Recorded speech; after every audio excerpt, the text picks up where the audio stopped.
நீதிமொழிகள் 14:1. புத்தியுள்ள ஸ்திரீ தன் வீட்டை கட்டுகிறாள், புத்தியில்லாத ஸ்திரீயோ தன் கைகளினால் அதை இடித்து போடுகிறாள்.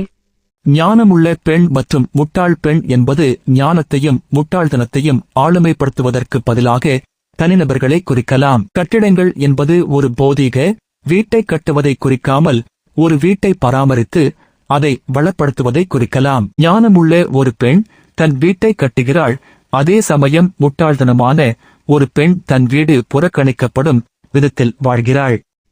2. நிதானமாய் நடக்கிறவன் கர்த்தருக்கு பயப்படுகிறான், தன் வழிகளில் தாறுமாறானவனோ அவரை அலட்சியம் பண்ணுகிறான். ஒரு நபர் கர்த்தருக்கு பயப்படுகிறவராக இருந்தாலும் அல்லது தேவனை இகழ்பவராக இருந்தாலும் தேவன் மீதான அவரது மனப்பான்மை அவரது நடத்தையில் வெளிப்படுகிறது. அவரது நடத்தை நேர்மையானது அல்லது வஞ்சகமானது. 3. மூடன் வாயிலே அவன் அகந்தைக்கேற்ற மிலாறுண்டு, ஞானவான்களின் உதடுகளோ அவர்களை காப்பாற்றும். ஒரு முட்டாளின் பேச்சு அவன் முதுகில் ஒரு தடியால் தண்டிக்கப்படுவதற்கு வழிவகுக்கிறது. இருப்பினும் ஞானமான வார்த்தைகள் ஒரு நபரை அத்தகைய தண்டனையிலிருந்து பாதுகாக்கின்றன. 4.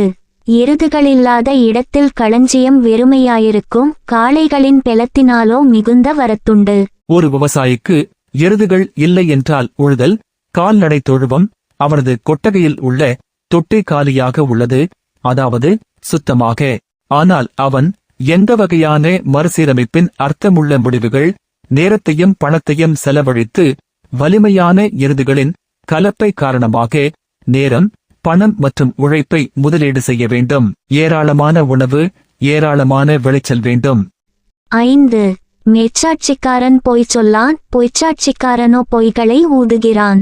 உண்மைக்கும் பொய் சாட்சியம் வசனங்களில் குறிப்பிட்டுள்ளது. நீதிமன்றத்தில் பொய் சாட்சியம் கூறுவது வசனங்களில் கண்டிக்கப்பட்டுள்ளது. 6. பரியாசக்காரன் ஞானத்தை தேடியும் கண்டுபிடியான், புத்தியுள்ளவனுக்கோ அறிவு லேசாய் வரும். நீதிமொழிகளில் ஒரு பரியாசக்காரன் ஞானத்தை தேடுவதாக வாசிப்பது அசாதாரணமானது, ஆனால் இது அந்த குறைபாட்டை காட்டுகிறது. ஆசை என்பது அவரது பிரச்சனை அல்ல. முதன்மையாக கர்த்தருக்கு பயப்படாமல் இருப்பவர்கள் தவறான இடங்களில் ஞானத்தை தேடுகிறார்கள் என்பது தெளிவாகிறது. ஆவிக்குரிய விஷயங்களில் பகுத்தறிவு உள்ளவர்களால் அறிவு எளிதில் பெறப்படுகிறது. உண்மையான அறிவை எங்கு தேடுவது என்பது அவர்களுக்கு தெரியும். 7. மூடனுடைய முகத்துக்கு விலகிப்போ, அறிவுள்ள உதடுகளை அங்கே காணாய். 7-9 வசனங்கள் அனைத்தும் முட்டாள்களைப் பற்றிய கூற்றுகளைக் கொண்டுள்ளன. ஏனெனில் 2வது வரி முதல் வரியை விளக்குகிறது. ஒருவரின் தொடர்புகள் அவரை நல்லது அல்லது கெட்டதுக்கு பாதிக்கக்கூடும் என்பதால் அவர் முட்டாள்களுடன் இருப்பதை தவிர்க்க வேண்டும். ஏனென்றால் அவர்கள் அறிவு இல்லாமல் பேசுகிறார்கள். அவர்கள் இளம் வயதினருக்கு மதிப்புமிக்க எதையும் வழங்க முடியாது. 8. தன் வழியை சிந்தித்துக் கொள்வது விவேகியின் ஞானம், மூடர்களுடைய வஞ்சனையோ மூடத்தனம். விவேகமுள்ளவர்கள் எல்லாவற்றையும் நன்றாக சிந்திக்கிறார்கள், எனவே அவர்கள் எளிதில் ஏமாற்றப்படுவதில்லை. ஆனால் முட்டாள்கள் தங்கள் சொந்த முட்டாள்தனம் அவர்களை தடுமாறச் செய்கிறது. அவர்கள் தங்கள் வழிகள் சரியானவை என்று நினைக்கிறார்கள். 9. மூடர் பாவத்தை குறித்து பரியாசம் பண்ணுகிறார்கள், நீதிமான்களுக்குள்ளே தயை உண்டு. ஒரு முட்டாள் பாவம் செய்யும் போது அதற்கு பாவத்தை ஒப்புக்கொள்ளும் எண்ணத்தை அவன் கேலி செய்கிறான். தங்கள் பாவ வழிகளை மாற்ற மறுக்கும் முட்டாள்களுக்கு நேர்மாறாக தேவன் மற்றும் மனிதனால் நல்லெண்ணத்தை, அதாவது ஏற்றுக்கொள்ளலை அனுபவிக்கும் நேர்மையானவர்கள் உள்ளனர். 10.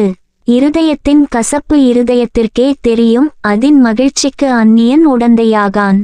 ஒருவரின் உள்வலி மற்றும் மகிழ்ச்சியை வேறு யாராலும் முழுமையாக அனுபவிக்க முடியாது. அவை ஒருவரின் சொந்த ஆத்துமாவில் ஏற்படும் தனிப்பட்ட உணர்வுகள். 11. துன்மார்க்கனுடைய வீடு அழியும், செம்மையானவனுடைய கூடாரமோ செழிக்கும். துன்மார்க்கனின் வீடு இடிக்கப்படும் மற்றும் அது நிலைக்காது. மறுபுறம் நேர்மையானவரின் கூடாரம் செழித்து வளரும். துளிர் ஒரு மரம் பூத்து அல்லது தளிர்களை அனுப்புவது போல இது வளர்ச்சி, செழிப்பு மற்றும் ஸ்திரத்தன்மையை சித்தரிக்கிறது. 12. மனுஷனுக்குச் செம்மையாய்த் தோன்றுகிற வழி உண்டு, அதின் முடிவோ மரண வழிகள். ஒரு பாதை, அதாவது வாழ்க்கை முறை சிலருக்கு சரியானதாக தோன்றலாம், ஆனால் அது மரணத்திற்கு இட்டுச் செல்வதால் அது பாவம் மற்றும் முட்டாள்தனத்தின் வழியாகும். மனிதன் பாவத்திலிருந்து தப்பிக்க முடியாது. 13 நகைப்பிலும் மனதுக்கு துக்கமுண்டு, அந்த மகிழ்ச்சியின் முடிவு சஞ்சலம். ஒரு நபர் தனது சிரிப்பின் மூலம் வாழ்க்கையை அனுபவிப்பதாக ஒரு தோற்றத்தை ஏற்படுத்தலாம், ஆனால் உண்மையில் அவரது இதயத்தில் அவர் உணர்ச்சி ரீதியாக வேதனைப்படுகிறார். மகிழ்ச்சி துக்கத்தில் முடிவடையும் என்ற வார்த்தைகள் மனித உணர்ச்சிகளின் ஏற்ற இரக்கமான தன்மையை குறிக்கின்றன. அல்லது மகிழ்ச்சி அரிதாகவே தூய்மையானது, எந்த துக்கத்தாலும் கரைப்படாதது என்ற கருத்தை குறிக்கிறது. 14 பின்வாங்கும் இருதயமுள்ளவன் தன் வழிகளிலேயும், நல்ல மனுஷனோ தன்னிலே தானும் திருப்தியடைவான். துன்மார்க்கரும் நீதிமான்களும் விசுவாசமற்றவர்கள் மற்றும் நல்லவர்கள் இருவரும் தங்கள் நடத்தைக்கு ஏற்ப கூலி பெறுவார்கள். அவர்கள் விதைப்பதை அவர்கள் அறுவடை செய்வார்கள். கலா 6:7. 15 பேதையானவன் எந்த வார்த்தையையும் நம்புவான், விவேகியோ தன் நடையின் மேல் கவனமாயிருக்கிறான். வசனங்கள் 15-18 முட்டாள்களின் வழியை பற்றி பேசுகின்றன, மேலும் எளிமையானவர்களையும் விவேகமுள்ளவர்களையும் பற்றிய குறிப்புடன் தொடங்கி முடிவடைகின்றன. எளிமையானவர்கள், அதாவது அப்பாவி, ஏமாறக்கூடியவர், எளிதில் செல்வாக்கு செலுத்தப்படுகிறார்கள். ஆனால் விவேகமுள்ளவர்கள் அவர்கள் செயல்படுவதற்கு முன்பு சிந்திக்கிறார்கள். 16 ஞானமுள்ளவன் பயந்து தீமைக்கு விலகுகிறான், மதியீனனோ மூர்க்கம் கொண்டு துணிகரமாயிருக்கிறான். இந்த வசனத்தில் கர்த்தர் என்ற வார்த்தைகள் எபிரேய மொழியில் இல்லை என்றாலும் அவை மறைமுகமாக இருக்கலாம். இந்த வசனம் உண்மையில் ஒரு ஞானி பயந்து தீமையை தவிர்க்கிறான். ஒரு முட்டாள் தனது மூர்க்கத்தனமான இயல்பால் இயக்கப்படும் தீமையை பொறுத்தவரை காட்டுத்தனமாக பொறுப்பற்றவனாக இருக்கிறான். 17 முற்கோபி மதிகேட்டைச் செய்வான், துர்ச்சிந்தனைக்காரன் வெறுக்கப்படுவான். இந்த வசனத்தை முந்தைய வசனத்துடன் இணைக்கிறான். கோபக்காரன் அப்படிப்பட்டவன் முட்டாள்தனமான செயல்களைச் செய்கிறான். கைப்பிடியை விட்டு பிரிவது ஒருவரின் கோபத்தை கட்டுப்படுத்தாமல் இருப்பது ஒரு நபரை அபத்தமான விஷயங்களைச் செய்யவும் பேசவும் செய்கிறது. பின்னர் அவர் வருத்தப்பட்டு அதை செய்ய முடியாமல் போகலாம். தந்திரமான அல்லது சூழ்ச்சி செய்யும் நபருடன் வாழ்வது அல்லது வேலை செய்வது இன்னும் கடினம். தனது சொந்த வழியை பெறவும் மற்றவர்களை எதிர்க்கவும் சூழ்ச்சி செய்து தந்திரமாக வேலை செய்யும் ஒருவர் மற்றவர்களால் வெறுக்கப்படுகிறார், ஏனெனில் அவன் நம்பத்தகாதவர். அவர் வழிதவறிச் செல்கிறார். 18 பேதையர் புத்தியீனத்தை சுதந்தரிக்கிறார்கள், விவேகிகளோ அறிவினால் முடிசூட்டப்படுகிறார்கள். தன் நம்பும் தன்மையால் எளியவன் ஞானத்தை அல்ல முட்டாள்தனத்தை பெறுகிறான். இதற்கு நேர்மாறான நபர் விவேகமுள்ளவர் அதிக அறிவை பெறுகிறார். 19 தீயோர் நல்லோருக்கு முன்பாகவும் துன்மார்க்கர் நீதிமான்களுடைய வாசற்படிகளிலும் குனிவதுண்டு. தீய மனிதர்கள் நல்ல மனிதர்களின் முன்னிலையில் தலைவணங்குவார்கள். இது இப்போது அரிதாகவே அனுபவிக்கப்படுவதால் இது பொதுவாக எதிர்மாறாக இருக்கிறது. இந்த வசனம் துன்மார்க்கர் தெய்வீகத்திற்கு கீழ்ப்படியும் எதிர்காலத்தை பற்றி பேசலாம். 20 தரித்திரன் தனக்கடுத்தவனாலும் பகைக்கப்படுகிறான், ஐசுவரியவானுக்கோ அநேக சிநேகிதருண்டு. வசனம் 20 ஜனங்கள் தங்கள் ஏழை அண்டை வீட்டாரை ஒதுக்கி வைப்பதைக் குறிக்கிறது. வசனம் 21 இது பாவம் என்று அழைக்கப்படுகிறது.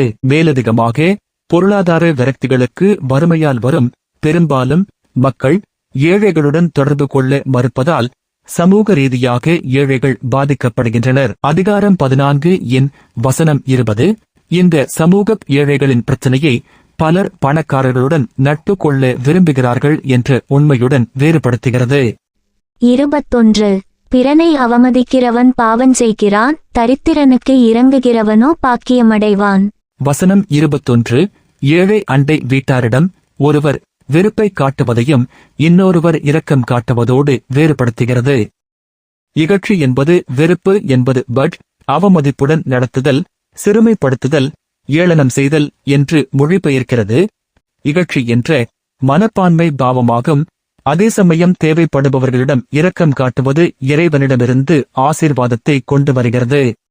22 தீமையை யோசிக்கிறவர்கள் தவறுகிறார்களல்லவோ, நன்மையை யோசிக்கிறவர்களுக்கோ கிருபையும் சத்தியமும் உண்டு. தீமையை திட்டமிடும் ஒருவர் நேர்மையான வாழ்க்கை பாதையிலிருந்து தவறிச் செல்கிறார். மாறாக மற்றவர்களுக்கு நல்ல செயல்களை திட்டமிடுபவர் அன்பு மற்றும் உண்மைத்தன்மை ஆகியவற்றால் வகைப்படுத்தப்படுகிறார். 23 சகல பிரயாசத்தினாலும் பிரயோஜனம் உண்டு, உதடுகளின் பேச்சோ வறுமையை மாத்திரம் தரும். கடின உழைப்பு பலனளிக்கும். அதே சமயம் வேலையை பற்றி மட்டும் பேசுபவர்கள் ஏழைகளாக மாறுகிறார்கள். நீதிமொழிகளில் குறிப்பிடப்பட்டுள்ள வறுமைக்கான பிற காரணங்கள் கஞ்சத்தனம், அவசரம், இன்பக் கொள்கை, அடக்குமுறை, பட்சபாதம். 24. ஞானிகளுக்கு முடி அவர்கள் செல்வம், மூடரின் மதியீனம் மூடத்தனமே. ஞானிகள் முடிசூட்டப்படுகிறார்கள், அதாவது செல்வத்தால் ஆசீர்வதிக்கப்படுகிறார்கள் அவர்களின் விடாமுயற்சியால். ஆனால் முட்டாள்தனமான நடத்தை ஆசீர்வாதங்களில் அல்ல, மாறாக அதிக முட்டாள்தனத்தில் விளைகிறது. 25. மெச்சாட்சி சொல்லுகிறவன் உயிர்களை இரட்சிக்கிறான், வஞ்சனைக்காரனோ பொய்களை ஊதுகிறான். நீதிமன்றத்தில் சாட்சியமளிக்கும் போது உண்மையைச் சொல்வது மரண தண்டனையிலிருந்து உயிர்களை காப்பாற்றும். அதே சமயம் வேண்டுமென்றே ஏமாற்றும் பொய் சாட்சியம் நிரபராதிகளை மரணத்திற்கு அல்லது சிறைக்கு அனுப்பக்கூடும். அதே நேரத்தில் குற்றவாளிகளை தவறாக விடுவிப்பதாகவும் இருக்கலாம். நீதிமன்ற வழக்குகளில் சாட்சியம் அளிப்பவர்கள் ஒரு மூலோபாய நிலையில் உள்ளனர். அவர்கள் மற்றவர்களின் வாழ்க்கையில் பெரும் செல்வாக்கை செலுத்த முடியும். 26. கர்த்தருக்கு பயப்படுகிறவனுக்கு திடநம்பிக்கை உண்டு, அவன் பிள்ளைகளுக்கும் அடைக்கலம் கிடைக்கும். இந்த 2 வசனங்களும் ஒன்றோடொன்று இணைக்கப்பட்டுள்ளன. ஏனெனில் இரண்டும் கர்த்தருக்கு பயப்படுவதை குறிக்கின்றன. அவருக்கு பயப்படுவது பாதுகாப்பை வழங்குகிறது. மேலும் விசுவாசிகளுக்கும் கர்த்தருக்கு பயப்படும்படி தங்கள் தெய்வீக பெற்றோரால் செல்வாக்கு செலுத்தப்படும் அவர்களின் குழந்தைகளுக்கும் அழிவுகரமான வாழ்க்கையிலிருந்து பாதுகாப்பை வழங்குகிறது. 27. கர்த்தருக்கு பயப்படுதல் ஜீவூற்று, அதனால் மரணக்கண்ணிகளுக்கு தப்பலாம். 27ஆம் வசனத்தில் கர்த்தருக்கு பயப்படுவது ஜீவ ஊற்றாகும். அதாவது கர்த்தருக்கு பயப்படுவது நீண்ட ஆயுளை உறுதி செய்கிறது, ஏனெனில் அது மரணத்தின் கண்ணிகளிலிருந்து பாதுகாக்கிறது. 28. ஜனத்திரட்சி ராஜாவின் மகிமை, ஜனக்குறைவு தலைவனின் முறிவு. ஒரு ராஜாவின் மிகப்பெரிய வளம் மக்கள், ஆனால் ஆள யாரும் இல்லை. அவரது உயர்ந்த பட்டத்தையும் பதவியையும் பயனற்றதாக்கும். ஒரு ஆடம்பரமான இல்லாத பட்டத்திற்கு அர்த்தமுள்ள பதவிகள் மரியாதை குறைவாகவே கிடைக்கும். 29. நீட்டிய சாந்தமுள்ளவன் மகா புத்திமான், முற்கோபியோ புத்தியீனத்தை விளங்க பண்ணுகிறான். சோதனையான சூழ்நிலைகளில் பொறுமையாக இருப்பது ஞானத்தை காட்டுகிறது. ஆனால் ஒருவர் தனது பொறுமையற்ற கோபத்தை கட்டுப்படுத்துவதை இழக்கும்போது அது முட்டாள்தனத்தை காட்டுகிறது. ஒருவரின் கோபத்தை கட்டுப்படுத்துவது எப்போதும் ஞானமானது, அந்த கோபத்தை இழப்பது ஒருபோதும் ஞானமானது அல்ல. 30. சொஸ்தமனம் உடலுக்கு ஜீவன், பொறாமையோ எலும்புருக்கி. ஒரு நபரின் உணர்ச்சிகள் அவரது உடல் நிலையை பாதிக்கின்றன. அது இன்று நன்கு அறியப்பட்டபடி அமைதியான இதயம் ஆரோக்கியமான உடலை உருவாக்க உதவுகிறது. ஆனால் பொறாமை மற்றவர்களிடம் ஒருவர் காணும் விஷயங்களை பெற அல்லது அடைய வேண்டும் என்ற தீவிரமான கிளர்ச்சியூட்டும் ஆசை உடல் ரீதியாக பாதகமான விளைவுகளை ஏற்படுத்துகிறது. 31. தரித்திரனை ஒடுக்குகிறவன் அவனை உண்டாக்கினவரை நிந்திக்கிறான், தரித்திரனுக்கு தயை செய்கிறவனோ அவரை கனம் பண்ணுகிறான். ஏழை மக்களை பயன்படுத்திக் கொள்வது தேவனுக்கு எதிராக பாவம் செய்வது போன்றது. ஏனென்றால் தேவன் எல்லா மக்களையும் படைத்தவர் மற்றும் அவர் ஏழைகளின் நியாயத்தை பாதுகாப்பதால் நீதிமான் ஞானி ஏழைகளிடம் இரக்கம் காட்டுகிறார், ஏனெனில் இது தேவனை மகிமைப்படுத்துகிறது. 32. துன்மார்க்கன் தன் தீமையிலே வாரிக்கொள்ளப்படுவான், நீதிமானோ தன் மரணத்திலே நம்பிக்கையுள்ளவன். துன்மார்க்கருக்கு பிரச்சனைகள் பேரழிவை ஏற்படுத்தும். ஏனென்றால் அவர்களுக்கு கர்த்தரில் நம்பிக்கை இல்லை. மறுபுறம் நீதிமான்கள் மரணத்தை எதிர்கொள்ளும் போது அவர்களுக்கு ஒரு அடைக்கலம் இருக்கிறது, அதாவது தேவனில். 33. புத்திமானுடைய இருதயத்தில் ஞானம் தங்கும், மதியினரிடத்தில் உள்ளதோ வெளிப்படும். ஞானம் எல்லா இடங்களிலும் உள்ளது, ஞானிகளின் இதயங்களிலும் முட்டாள்களிடையேயும் கூட. ஆனால் அது பல்வேறு வகையான பதில்களை பெறுகிறது. 34. நீதி ஜனத்தை உயர்த்தும், பாவமோ எந்த ஜனத்துக்கும் இகழ்ச்சி. மக்கள் கூட்டத்தினரிடையே நீதி என்பது நன்மை பயக்கும் விளைவைக் கொண்டிருக்கிறது, ஆனால் அவர்களிடையே பாவம் என்பது ஒரு எதிர் விளைவைக் கொண்டிருக்கிறது. மக்கள் பாவத்திலிருந்து தப்பிப்பது போல் தோன்றினாலும் இறுதியில் அது அவர்களை பிடித்து அவமானப்படுத்துகிறது. 35. ராஜாவின் தயை விவேகமுள்ள பணிவிடைக்காரன் மேலிருக்கும், அவனுடைய கோபமோ இலச்சையுண்டாக்குகிறவன் மேலிருக்கும். ஒரு ராஜா தனது ஊழியர்கள் விவேகமுள்ளவர்களாக இருக்கும்போது மகிழ்ச்சியடைகிறார்.